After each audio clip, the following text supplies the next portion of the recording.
So Mr. Harris just walked in the door to visit me, and if anybody remembers this summer, Mr. Harris found us on the streets by the courthouse, passing out our number or our card because someone had been released from the jail that was mentally ill, and they wouldn't give him his psych meds. Not Mr. Harris, another man. And so he was relapsing on alcohol because he was panic attacking. So we got him to net care, Josh and I.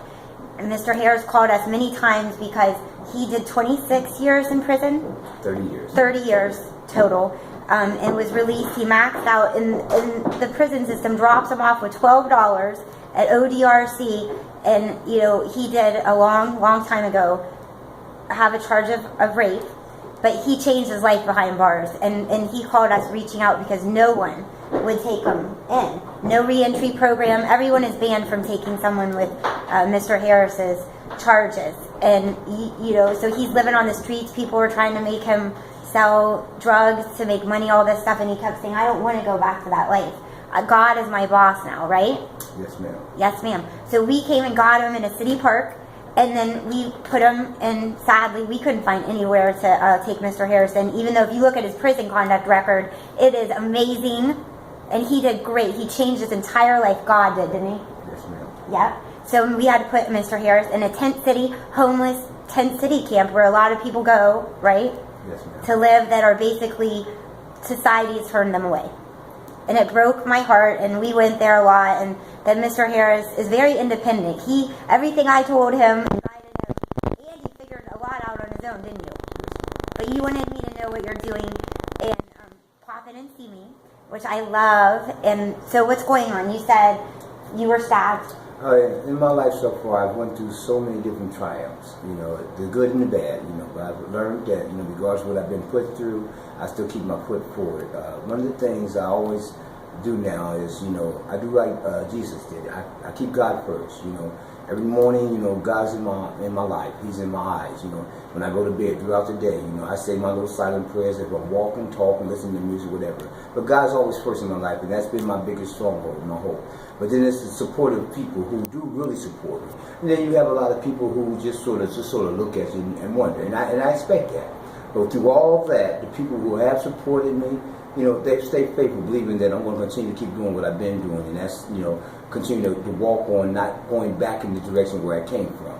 It's been hard. You know, it's been trying, even for myself. You know, it's not an easy road to come out after 30 years and then be subject to a cultural change, a cultural shock. And that was my biggest thing.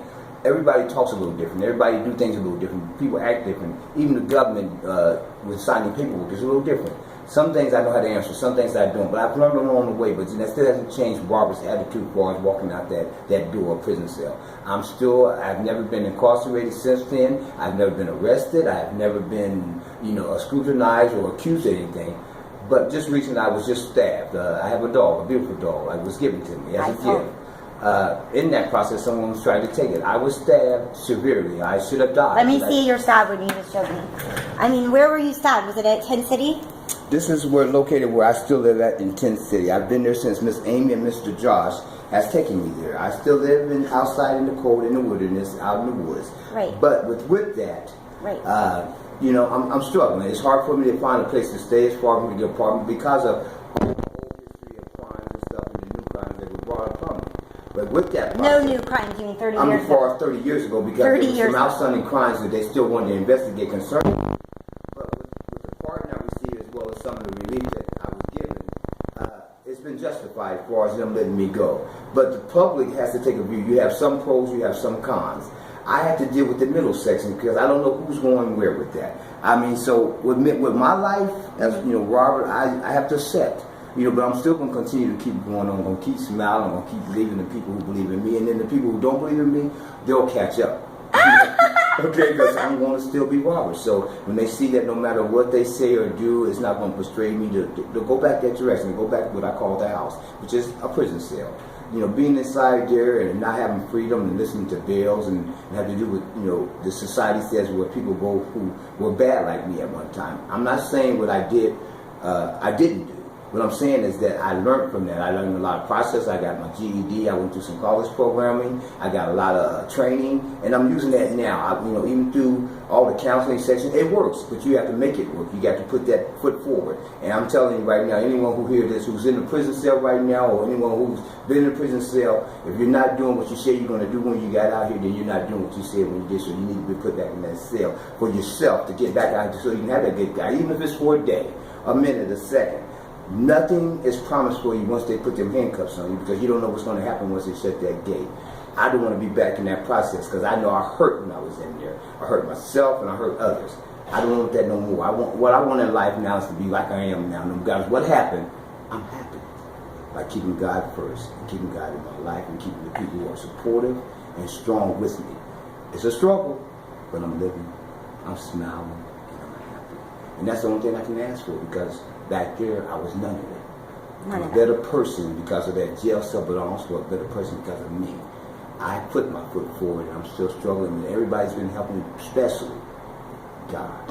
Especially God. You know, and that's only that to say. So, in the name of justice, Robert G. Anyone who's still supporting me, I love you. And Miss Jackie in California, if you still have our number, please give me a call, because I miss your conversation. I'm still your greatest fan. I hope you still love me as mine.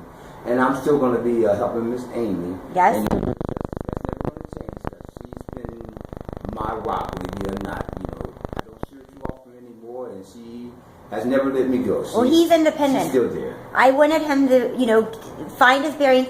Now, I want you to also know, everybody, that Mr. Harris, when he got stabbed and he's been in the hospital, he did not take the pain meds. They put some in his IV, but he knew that's a danger. So what did you say about the pain meds? One of the things about me when I was out there doing bad is drugs was my biggest problem. And my drug of choice was heroin. I could smoke weed and stuff, and it still add on. But then when I got stabbed November 9th of this year, that when you come out, they have to give you something for shock. Once I was on the 9th, I left the hospital on my own will on the 13th of November. But they had gave me morphine, and then they had to give me for shock. On the 10th, I started pulling IVs out, because I was saying to the doctor that no matter what you give me, that would lead me back in my mind state as a drug addict, because I know what it does to me. Someone else, I don't know what it does to you. I know that when I smoke weed, drink beer, do a combination of any type of drugs, it's leading me back that way. I don't want to have that in my system. As long as I have a clear mind, a clear head, then I can move forward. With that in me, I'm not going forward, I'm going backwards, and backwards is back to that cell. And I'm going to talk about that cell, because that cell was hard for me. It was hard hurting me, mostly, because that's the only person who loses. Tell you the truth, that's the only person who loses, you yourself. So by taking them IVs out and telling the doctor, if you can't give me anything other than pain, and then he said, well, we can give you ibuprofen. I don't even want that, because that's for a headache. I don't have a headache, I have pain. So I done without it. I have an AA sponsor now. His name is Dale. Dale. And he Hands up for sponsored, Dale. even though I might not have an alcohol problem. Right. But also going through the stages of 12-step again, even though I went through it many times in the prison cell and in the prison counseling, I still keep it up. I still have a counselor I go to support. He talks to me when I'm feeling bad. And just like when I woke up after surgery, he was there. He supported me there. He said, what are you going to do? And I'm going to tell you this, what he said. Are you going to go kill that guy who just stabbed me? Because I know you know who it was. And I said, nah. I said, because when I went to sleep, I was angry. That was my thought. Right. I said, but when I woke up, I was doing this. Breathing again. I'm breathing today. This is December 29th. Today is my birthday. Today is your birthday? Yes, it is. Is that why you came to see me? On my birthday. You did? And today It's is my your birthday. birthday? Yes, it is. Today is How my old are birthday. you? And today I am actually 54 years old.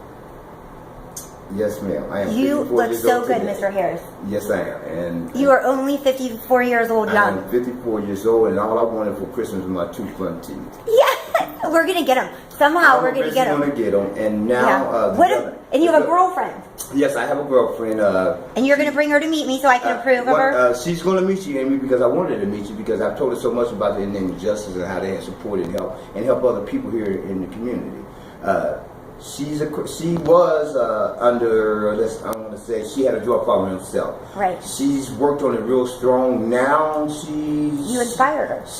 Well, I don't say I inspired her. I think she's something she wanted to do herself. But with me being the way I am, she can't do it around me. So that means if she can't do it around me, I know when she's got it in her. Yeah. So she slowly has taken herself off of herself. But that's on her. Right. But I still feel the same way. If you don't change, I have to change. So that means I can't have you around me if you're not going to do the same thing I'm do. So she's very supportive in herself to stop doing what she's doing, and she's making 106 strides. Because as far as I know, in the last 60 days, she's done none, and that's supportive. And you guys go to where do you go to meetings? We don't have a meeting. We just have a sponsor, and guess what? They're a friend, so they watch my dog for me. Yeah. Right now, that's where my dog is now. I came down to see Amy. So you didn't want to bring the on my birthday, and I know she didn't know it was because I know she had forgotten. But I didn't know. I don't know what anybody's birthday is. This was part of my birthday to come down and say hello. And like I said, she didn't expect that. But also with this, they give me a little time to just stretch out my leg because I just recently been able to start walking around, moving around, and as you saw the patch on my stomach. So I'm recently, and I just got the staples out not too recently. So I have suffered some infection by living out in the woods. I've suffered when they took the staples out, they forgot to give me what they call for infection. It's called something. They forgot to give me that right into the it's something when you get for 10 days. Okay, I know what you're talking about. I just can't trust me. I study this stuff all the time. So I have to restart that after 10 days. So then I'm still having some small little pus. There's nothing, but it's a drainage basically more than they told me it takes 4 to 6 weeks after that surgery to get the staples out. So I figure by February I'll be back working again doing odds and end jobs. Okay. Right now the government is help providing some of my income. And I'll get a check tomorrow, which is the 30th, which I'm happy. And you said you're going to what? And I'm going to buy this book. Yeah, Mr. Harris wants to speak. He's already read and you approve of what I write. Yes, I've read some of the transcripts she had given me before. I still have some that which got wet in my tent area, but I am buying this tomorrow. That's the first thing I'm going to purchase this because I've been waiting to see it in book form. Someone had to buy that for me, my friend Mike, because I'm too broke to buy my own book. But you're going to get it. So if you come back here tomorrow, if you will, okay. I have a meeting with the government where I took you before to the Rice Building at 1 or 1:30, but I will be here in the morning. So will you come back? Yes, ma'am. I just need to know what time, and tomorrow won't be my birthday. We'll set this up. And I guarantee you, I will not be doing any drinking on my birthday. Same thing, I'll be eating some chocolate cake. I love it. Okay, I'm going to turn this off. Facebook family, there is Mr. Harris's update on his birthday. I did not know it was his birthday. I'm very blessed that he came to see me on his birthday. I'm going to tell him some things, give him a hug, because I need him as much as he needs me. And I love Jackie, today is my birthday, and you haven't called me in a little while. Please get in contact with me if you view this video. And I will be getting back on my web site in the name of justice. Thank you. So, Miss Jackie, please get in contact with you because I miss your support. I can't wait to meet your girlfriend. I'm going to get on her. I'm going to make sure she's, up to par. Just be careful. And she knows all about your past, right? She's kind of scary as far as her dependency, but slowly, if you work with her, she's she's going to be. I'm very used to that, Mr. Harris. I was in that kind of jail. That for a long time. You kind of when you're trying to break away, it's like smoking. You're. That's all you're used to. I still get it. That's a crutch. When you're breaking away from a crutch, you really don't want everybody to know because they're saying, "Don't do it again. Don't do it again." And that's what you don't want to hear. You want to be able to be strong. So I'm just going to say, when you approach it, just approach it in a mindful way. I will. I promise. Because just like with me, I had to do mine in the jail cell. They gave you so much synthetic drugs for a certain point, then they say you got a cold turkey it. Well, you know what? Cold turkey meant for 30 years, doing without anything, no hooch, no nothing, and it was hard. But in the process of it, I got this together, and that's what was. People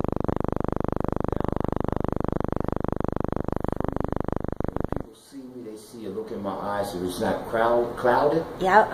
It's how do you do it? No matter what struggles you go through, how did you go through today smiling? Because I know I'm going to tell you, like I tell you in the end. In my life, I do the same thing that Jesus do. I keep God first. I don't do what Jesus do. I don't say what would Jesus do. Right. I do the same thing he did. He kept God first. No matter what transgressions they put him through, right. He kept God first. And God will put you through. Just pray. Just pray. Woo! You have no idea how much I needed to see you today, Mr. Harris. If you wouldn't have lost your Facebook code, you would be seeing I've been going through a really hard time. I did share with you some of the stuff about my kids. And I thank you. We're putting Jesus first, God first. Jesus and God first to me because I'm Catholic. Jesus is God. But thank you. Amy, we're gonna get my face before I leave here. I hope that we can get my Facebook back up and running. I know my code and stuff, and the only thing she has to know is what she put in there. And I think she said in something in 2014. Well, we made your Facebook code. I remember. We're not going to tell everybody. It was what gratitude. Right. So we're going to change that now that she just said it. Yeah, but we had a number with it. We had a secret number, didn't we? That's what I was going to tell you. You put I'm turning this off. Hold on. Yeah.